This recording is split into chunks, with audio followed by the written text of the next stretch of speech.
नमस्कार छात्रों, मीडिया और एंटरटेनमेंट सेक्टर के रोटो आर्टिस्ट जॉब रोल के ग्रेड 12 की वीडियो श्रृंखला में आप सभी का स्वागत है। किसी भी वीडियो फुटेज में दो तरह के ऑब्जेक्ट होते हैं, एक ऑर्गेनिक और दूसरा इनऑर्गेनिक। इन ऑब्जेक्ट के अनुसार रोटोस्कोपिंग के लिए उपयुक्त रोटो टूल का चयन करना आवश्यक होता है। उदाहरण के लिए जैसे झील में एक तैरती नाव, ये इनऑर्गेनिक ऑब्जेक्ट है।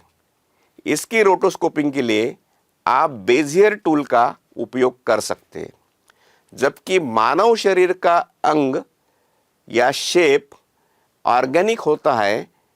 इसकी रोटोस्कोपिंग के लिए एक्सप्लाइन टूल का उपयोग किया जाता है। तो आइए चलिए हम प्रैक्टिकल डेमोन्स्ट्रेशन के माध्यम से बेजियर टूल का उपयोग करना सीखेंगे। सबसे पहले हम अपनी फुटेज सेलेक्ट करेंगे, सेशन में जाएंगे, न्यू सेशन। यहाँ पे हम नेम रखते हैं सेशन का, शेप रोटो। हमारे पास हमारी फाइल आ गई है। अब यहाँ पे आप स्क्रीन पे चेक कर सकते हैं, बोर्ड की फुटेज आ गई है। अब हम इसको शेप के थ्रू पूरा कवर करेंगे। तो सबसे पहले हम चालू करते हैं शेप क्रिएट करना। तो स्टूडेंट्स, सबसे पहली चीज़ आपको ये ध्यान रखना है कि आप जो भी शेप बनाएंगे इसकी आउटलाइन पे रखेंगे, राइट। और क्यों रखेंगे उसको डिस्क्राइब करते हैं। सबसे पहले हम शेप क्रिएट करते हैं। मैं यहाँ पर 20 प्लस शेप क्रिएट करता हूँ, 1। अब ये देखिए राउंडेड है यहाँ पर, तो आप चेक करिए ये राउंडेड है, यहाँ पे इतना यूज़फुल नहीं है। तो आप यहाँ पे बेजर यूज़ करके देखिए फिर से। जब हम यहाँ पे बेजर लेते हैं तो ये देखिए यहाँ पर हम इसको अपने हिसाब से यूज़ कर सकते हैं। और मैंने लास्ट क्लास से बताया था कि बेजर ही आपका एक स्टैटिक शेप क्रिएट करने में बहुत हेल्पफुल होता है। देखिए बन गया।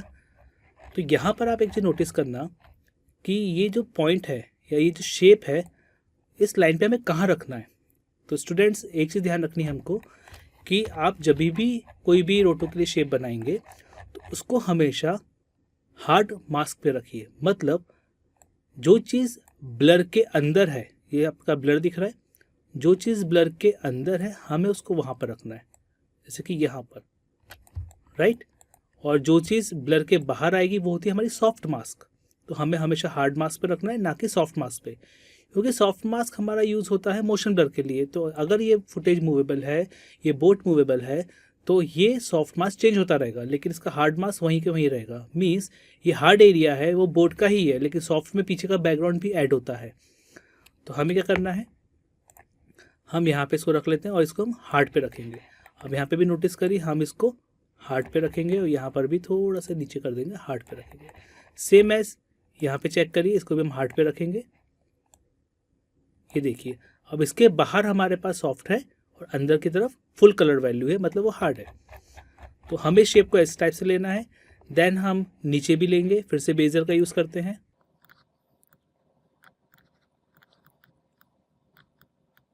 ये ले लिया हमने, इसको हम थोड़ा सा यहाँ रख देते हैं। देन हम इस बोर्ड का आधा हिस्सा लेंगे,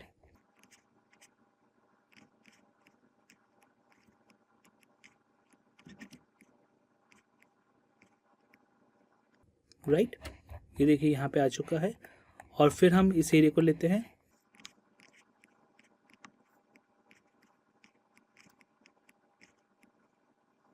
और स्टूडेंट्स एक चीज़ ध्यान रखनी है आपको, इसको बिल्कुल क्लियर और लीनियर करके चलना है हमको। तो आपके मन में सबसे पहला क्वेश्चन ये आ रहा होगा कि हमने इस बोर्ड को पूरा कंप्लीट क्यों नहीं लिया है। तो एक बार हम इस पूरी बोर्ड को कंप्लीट करते हैं, फिर उस क्वेश्चन का आंसर आपको अपने आप दिखाई देगा। तो जब हम इसको पूरा ले लेते हैं पहले,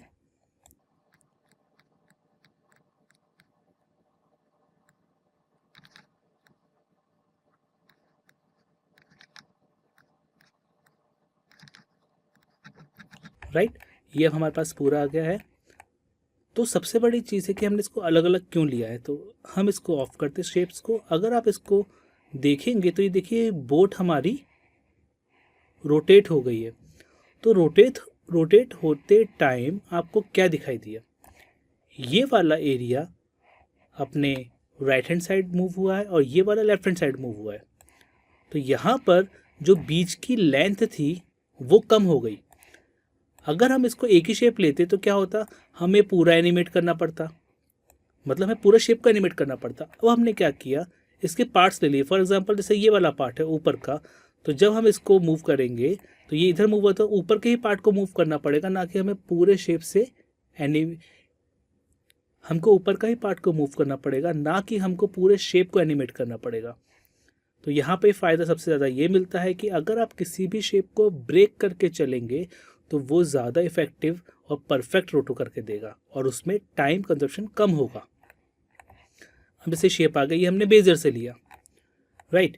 तो बेजर पे हमें ये मिल गया है। अब हम इसको अपने एक्स स्प्लाइन या बी स्प्लाइन से लेते हैं। तो हम वापस आते हैं, ये हमारा बेजर है। और स्टूडेंट्स एक चीज़ हमेशा आपको ध्यान रखनी है कि आपका जो भी पॉइंट आएगा वो आपका हार्ड मार्क्स पे आएगा, जहाँ पे फुल कलर वैल्यू रहेगी, ना कि वो ब्लर ऑप्शन पे आएगा, राइट। सॉफ्ट मार्क्स पे आपको बिल्कुल नहीं रखना है। तो अब हम आते हैं अपने बी स्प्लाइन पे। तो यहाँ पर अब हम लेते हैं इसको 1 2 3 4,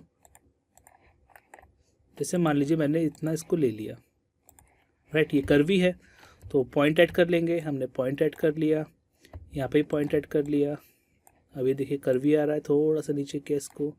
अब यहाँ पे क्या है कि हमें कॉर्नर्स पॉइंट ज़्यादा दिख रहे हैं, ठीक है। तो अगर आप यहाँ पे राइट क्लिक करेंगे तो देखिए यहाँ पे आपको कॉर्नर भी है, बी स्प्लाइन भी है, राइट। तो आप इसको बी स्प्लाइन में कन्वर्ट कर सकते हैं। तो बी स्प्लाइन में क्या खास बात मिलती है आप ये दिखाते हैं आपको। तो हम पहले एक्सप्लाइन लेते हैं, यहाँ पे हमने एक्सप्लाइन लिया। तो एक्सप्लाइन को आप बी स्प्लाइन में कन्वर्ट कर सकते हो, क्योंकि एक्सप्लाइन हमेशा कर्व के ऊपर काम करता है, राइट। तो अब यहाँ पे हम इसको बेजर कर लेते हैं, बी स्प्लाइन करते हैं। देखिए पूरा कर्व चल रहा है ये।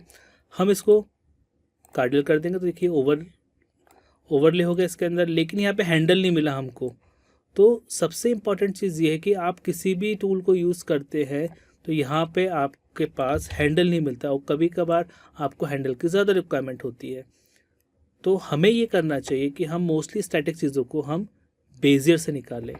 जैसे कि आपका बेजर टूल है, राइट। तो हमने इसे बेजर टूल लिया, ये हमारा बेजर टूल है। तो अगर बेजर का चेक करें यहाँ पे हैंडल मिल रहा है हमको। बेजर टूल हमको हैंडल प्रोवाइड करता है जिससे हम इसको ईजिली शेप दे सकते हैं, राइट। अगर मैं इसको यहाँ पे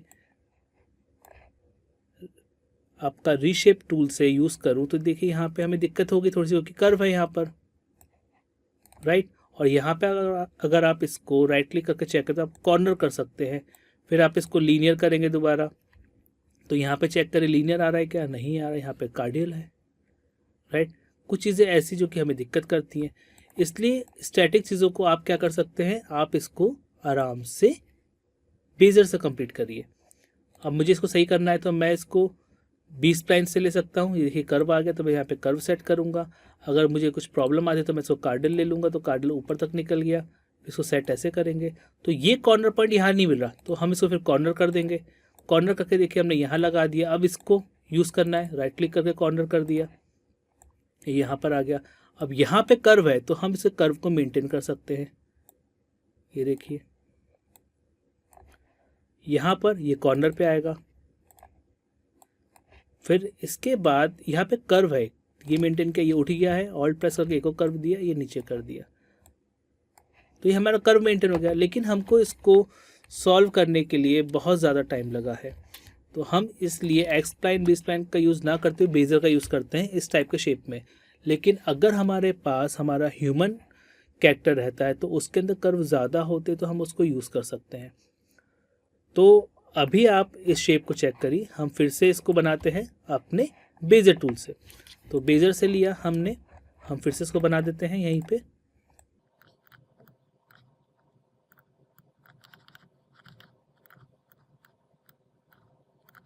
राइट। इसी टाइप से हमें आगे भी बनाने पड़ेंगे, जैसे कि ये हम इसको एक रफली क्रिएट कर देते हैं फटाफट।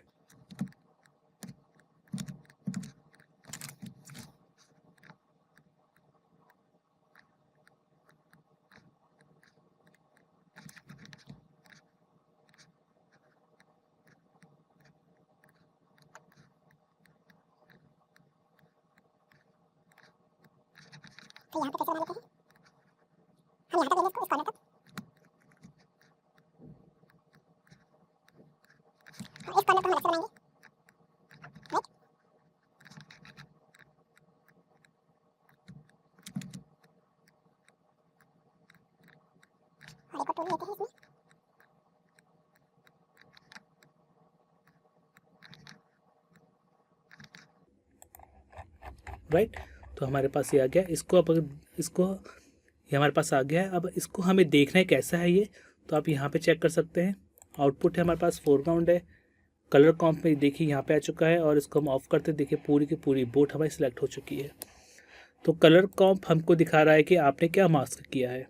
तो यहाँ पे हमारे पास पूरी बोट मास्क हो चुकी है। अब इसको हम एनिमेट भी कर सकते हैं। तो यहाँ पर हमें इसी बात का ध्यान रखना होता है कि शेप कैसे बनाना है, उसका एनिमेशन कैसा है। तो प्रिय छात्रों, इस वीडियो में आप इनऑर्गेनिक ऑब्जेक्ट की रोटोस्कोपिंग के लिए बेजियर टूल का उपयोग करना समझ गए होंगे। अगले वीडियो में हम सील आउट इफेक्ट्स में ओपन शेप का उपयोग करना सीखेंगे। तब तक इसकी प्रैक्टिस करते रहें और सीखने का आनंद लीजिए। धन्यवाद।